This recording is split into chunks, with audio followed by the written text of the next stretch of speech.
Kung nakubag gamit sa negosyon para sa panalangin. Isa. Pag-aambot na. Bindisyonan sa kamayan sa negosyon. Amahan sa langit. Nagadahin kami nga kanimo tungod kay imong gipadala ang imong espiritu ngani sa among mga kasing-kasing. Aron pagtudlo kanamo sa pag-aambot. Bindisyonan kini mga kaimanan sa negosyon.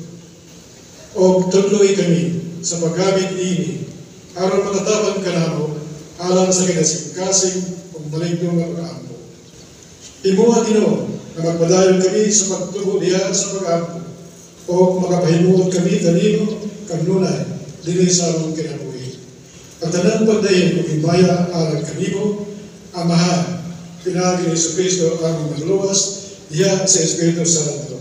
Diyos hapon sa kahapon. Amen. Ang Ginoo manalangin ninyo. Manausap kanimo. Mga igsoon ko ang inyong mga ulo, atong pagayon ang panalangin sa Diyos. Si Senyor Santo nino, mangalipod unta o manalangin sa atong nasod, uban sa kaabundan sa iyang grasya. Amen. Magiya unta siya sa atong mga pangulo sa dalan sa kamayan. Amen. Panalanginan unta niya ang atong simbahan o ang katuyuan niini. Amen. Gasigon unta niya ang atong mga batanon